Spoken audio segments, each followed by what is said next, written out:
Hello दोस्तों, stories with इशियस channel पर आपका बहुत बहुत स्वागत है। तो दोस्तों, कैसे हैं आप सब? दोस्तों, आज हम आपके लिए लेकर आए हैं भूतिया हवेली का पार्ट 4। तो अगर आपने भूतिया हवेली के स्टार्टिंग के तीनों पार्ट्स अब तक नहीं सुने हैं तो प्लीज़ पहले जाकर उनको सुनिए। डिस्क्रिप्शन में लिंक गिवन है।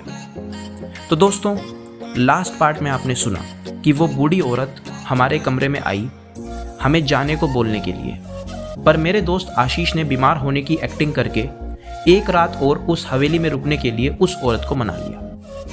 अब आगे। हम चारों दोस्त कमरे में ही थे और सोचने लगे कि ऐसा क्या किया जाए जिससे इनका भांडा फूटे और हम भी सही सलामत यहाँ से चले जाएं। हम किसी को फ़ोन भी नहीं कर पा रहे थे क्योंकि वहाँ नेटवर्क नहीं था। फिर हमने सोचा रात को 11 बजे कमरे से बाहर निकलेंगे और किसी भी तरह सबूत इकट्ठा करके यहाँ से भाग जाएंगे। हालांकि ये काफ़ी डेंजरस प्लान था, पर इनका पर्दाफाश करने के लिए ये रिस्क लेना ज़रूरी था। रात के 11 बज गए। हमने सोचा अब कमरे से बाहर निकलते हैं। मैंने दरवाजे का हैंडल पकड़ा और अपनी तरफ खींचा, पर गेट नहीं खुला। ऐसा मैंने 2-3 बार किया, पर गेट नहीं खुला। तो मैं और मेरे दोस्त समझ गए कि वह बूढ़ी औरत हमें कमरे में बंद कर गई है और शायद अब हम सुबह से पहले कुछ ना कर पाएं। पर तभी मेरा दोस्त सुमित बोला कि क्यों ना इस खिड़की से बाहर जाया जाए।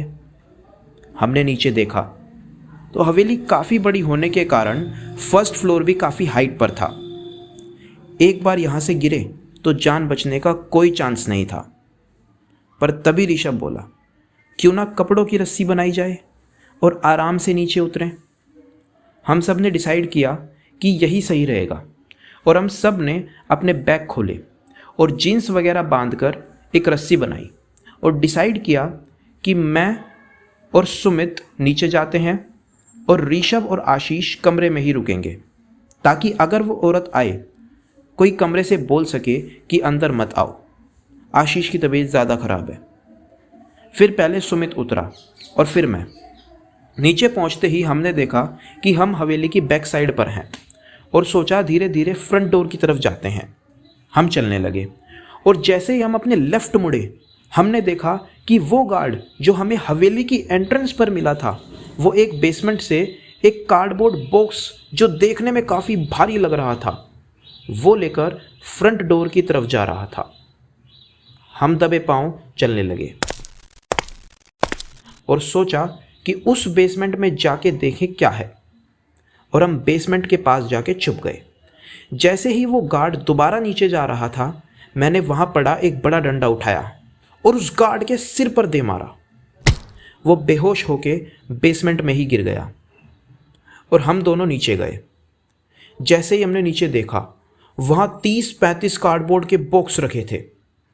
हमने एक बॉक्स को थोड़ा साइड से खोला तो देखा उसमें वही सेम वाइट पाउडर था, मतलब ड्रग्स।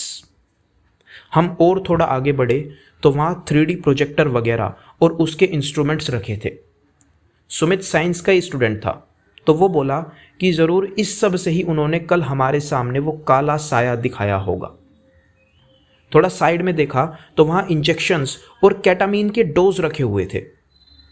तब सुमित ने बताया कि ये तो किसी को अनकॉन्शियस करने के लिए यूज़ किए जाते हैं और अगर ज़्यादा डोज दे दिया जाए तो इंसान बेहोश भी हो सकता है। तो हम समझ गए कि इसी से वो हमें बेहोश कर रहे थे। हमने फिर वहाँ इन सब चीज़ों की वीडियो बना ली और जैसे ही हम बाहर निकल रहे थे हमें वो लकड़ियाँ भी दिखी जिससे वो लड़की इतनी लंबी हो रही थी। हम दोनों ने एक एक लकड़ी उठा ली और हम फ्रंट डोर की तरफ चलने लगे। फ्रंट डोर के पास एक ट्रक खड़ा था जिसमें उस ट्रक का ड्राइवर सो रहा था। हमने ट्रक के पीछे देखा कि उसमें वही कार्डबोर्ड बॉक्स रखे थे।